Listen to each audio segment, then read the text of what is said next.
जी, ये आर्ग्यूमेंट का राउंड 2 है। हाँ। 7 मिनट है।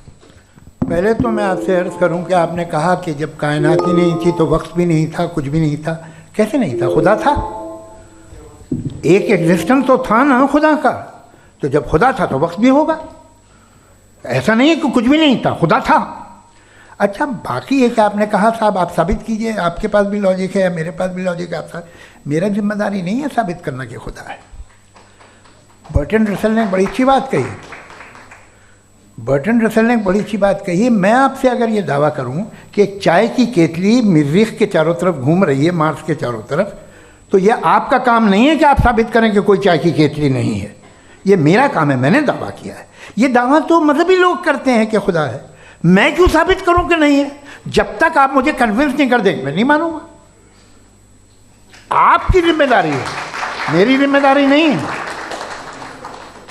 दोयम ये कि ये जो आप कह रहे हैं, जो गैप्स हैं, ये गैप जब जब किसी मजहब को चैलेंज करते हैं, जब ऐसा कोई बात आती है तो हंगामा हो जाता है कि जब वो चैलेंज करें किसी फेथ को।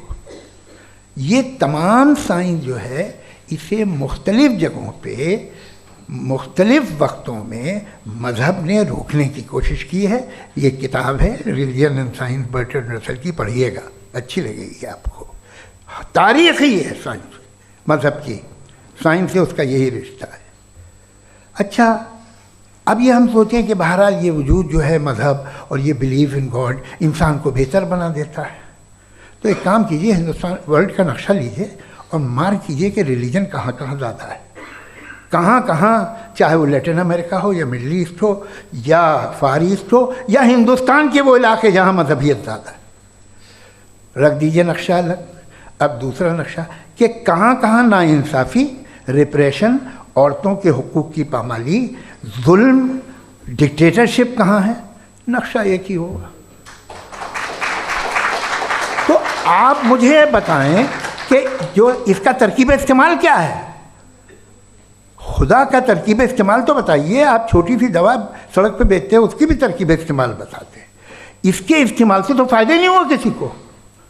जो सारे के सारे ख़राब मुल्क हैं, ख़राब समाज है, वो सारे जुल्म खुदा के नाम पे करते हैं। वो गलत करते हैं, सही करते हैं, मुझे क्या लेना देना उससे। इस्तेमाल से मालूम होता ना। एक विस्की की बोतल कभी शायद देखी हो आपने, लाल रंग की होती है, उस पर रोशनी और छपड़ा इंतहाई खूबसूरत लगती है, क्या बिगाड़ रही है किसी का? उसका इस्तेमाल गलत है, इसलिए आप उसे नापसंद करते हैं।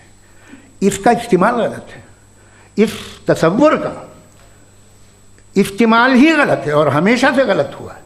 आप देख लीजिए, इंसानी तारीख देख लीजिए, आज देख लीजिए, हिंदुस्तान देखिए, दुनिया देख लीजिए, क्या हो रहा है। इसे कैसे इस्तेमाल कर रहे हैं फेथ वाले लोग? क्या फेयर हैं, जस्ट हैं, जो अपने खुदाओं पे यकीन रखते हैं? वो किस तरह के लोग हैं? वो लोगों को इंसाफ देते हैं, वो बेहतर इंसान बने। तो इस दवा का फ़ायदा क्या है? चलो बहुत फ़ायदा हो रहा तो मैं इस्तेमाल कर लूँगा। मुझे तो इस दवा का कोई फ़ायदा दिखता ही नहीं। मुझे तो ऐसा लगता, मैं एक और बात बताऊँ, अगर कोई आदमी मजहबी है और अच्छा आदमी है तो मैं उसकी बहुत इज्जत करता हूँ, इसलिए कि मेरा ख्याल है मजहबी आदमी का अच्छा होना मुझसे अच्छा होने से ज़्यादा मुश्किल है। भाई हर चीज़ की एक लिमिट है। आप इतना भाग सकते हैं, इतना नहीं भाग सकते, इतना वज़न उठा सकते, इतना नहीं उठा सकते, इतना दूर देख सकते हैं, इतना दूर नहीं देख सकते। उसी तरह कॉमन सेंस कहता है कि आप में नेकी का भी एक कोटा होगा। अब आप अगर सुबह जाते हैं अपनी इबादत गाह और इबादत करते हैं तो बाहर निकलते हैं तो आप तो यही महसूस करते हैं कि आपने एक बहुत अच्छा काम किया, आपकी नेकी का एक बहुत बड़ा कोटा खर्च हो गया जिससे किसी का कोई फ़ायदा नहीं। मैं तो नहीं जाता हूँ तो मुझे तो किसी को खाना खिलाना पड़ेगा, किसी बेवा की मदद करनी पड़ेगी। मैं अपना कोटा कैसे कंज्यूम करूँ?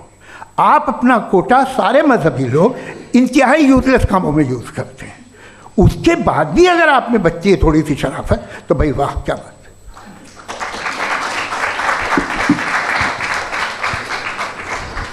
है। एक तो मुझे ये बात बहुत अच्छी लग रही है कि दोनों ही विद्वान समय को मानते हैं और बहुत समय से अपनी दलीलें और बाज़ दफ़ा समय से पहले अपनी तकरीरें पूरी करके अपनी अपनी कुर्सी पर बैठ रहे हैं। ये इस आर्ग्यूमेंट का राउंड 2 पूरा हुआ। अब रिबटल का राउंड 2 है और उसके बाद क्रॉस एग्जामिनेशन होगा। नहीं, आपका आर्ग्यूमेंट हो गया सर। हमारे यहाँ स्कूल के सिलेबस में पंच परमेश्वर कहानी पढ़ाई जाती है, प्रेमचंद जी की लिखी हुई। आप निश्चिंत रहिए, आपकी कोई राउंड में मिस नहीं होने दूंगा। रिबटल का राउंड 2, मुफ्ती शमाइल नदवी साहब।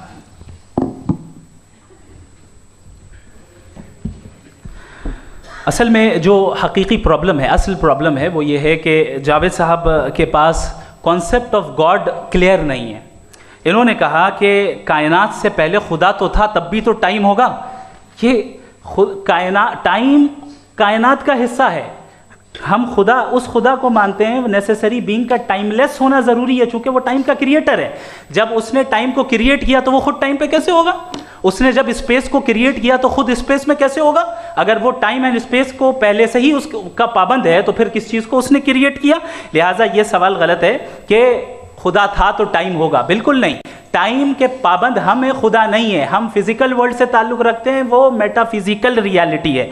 दूसरी चीज़ इन्होंने मिसाल दी कि चाय की केतली हवा में घूम रही होगी, और पता नहीं शायद वो बर्टन रसल का उन्होंने हवाला दिया। बहरहाल यही प्रॉब्लम है। प्रॉब्लम यही है कि हम चीज़ों के दरमियान डिफ्रेंशिएट नहीं कर पाते हैं। ये जो आपने मिसाल दी ये इमेजिनेशन है, और मैं जो साबित कर रहा हूँ वो लॉजिकल नेसेसिटी है। आप इमेजिन करना है तो कुछ भी करें, जुपिटर में पिंक एलिफेंट होगा, यूनिकॉर्न होगा, करें, उससे कायनात पे क्या फ़र्क पड़ता है? उससे आप लॉजिकल नेसेसिटी साबित नहीं कर सकते। मैं तो उस प्राइम कॉज की बात कर रहा हूँ, उस नेसेसरी बीइंग की बात कर रहा हूँ जिसके बगैर इस कायनात का एग्जिस्टेंस मुमकिन नहीं है। दूसरी चीज़, मजहब को साइंस चैलेंज करती है वगैरह वगैरह, ये हमारा टॉपिक ही नहीं है। मैं इस पर बात करूँगा तो फिर मेरा वक्त चला जाएगा। मजहब के ऊपर चूँकि हमारी डिस्कशन नहीं है, साइंस को मजहब और बिलखुसूस मैं और हमारा वर्ल्ड व्यू कम अज़ कम साइंस को पीछे नहीं करता है, साइंटिज़म की मजम्मत करता है। इसकी वजाहत मैंने पहले कर दी। दूसरी चीज़ इन्होंने कहा वर्ल्ड का नक्शा लीजिए, वर्ल्ड मैप लीजिए, 2 अलग अलग जगह की। हज़रत मैंने ये होमवर्क किया था, और मैंने मिडिल ईस्ट का एक नक्शा लिया और यूरोप का एक नक्शा लिया। ये मजहबी इलाका और ये लिबरल और एथीस्ट इलाका। मुझे पता चला कि सबसे ज़्यादा रेप केसेस जो हैं वहाँ पर हैं।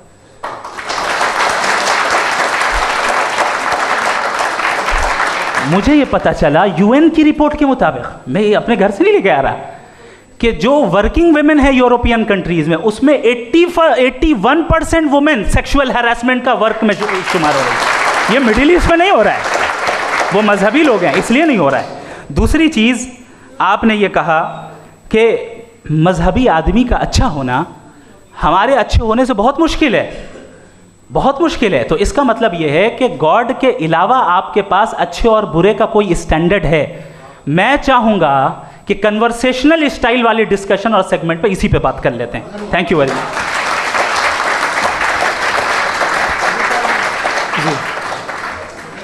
ये रिबटल का राउंड 2 है। आपके पास 5 मिनट का वक्त है, और इसके बाद क्रॉस एग्जामिनेशन शुरू करेंगे। आप चाहें तो जो इन्होंने सवाल पूछे उनके जवाब आप रिबटल में भी दे सकते हैं। जी जी, देखिए, पहले तो ये बात कि ये मिसाल गलत है। इन्होंने पहले ही हमको डिसार्म कर दिया। कह लिया अकल से मामला सॉल्व नहीं हो सकता, लॉजिक से आप पहुंच नहीं सकते। ये एक मेटाफिजिकल चीज़ है। मेटाफिजिकल अजीब सा लफ्ज़ है, ठीक से किसी को माने नहीं मालूम इसके, तो ऐसा लगता है कुछ बड़ी चीज़ है। अरे भाई, क्या होता है मेटाफिजिकल? बताओ, खड़ी हो।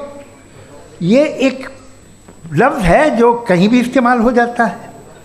जब आप एक बात कर रहे हैं और आप मुझसे बहस कर रहे हैं तो मुझे मेटाफिजिकल मत बताइए, आप लॉजिकली मुझे प्रूव किए। और अगर लॉजिकली आप नहीं बात करते साहब ये मेटाफिजिकल है, तो फिर हम आप बात क्या कर रहे हैं? मेरा आपका किस ज़बान में कॉन्वर्सेशन होगा?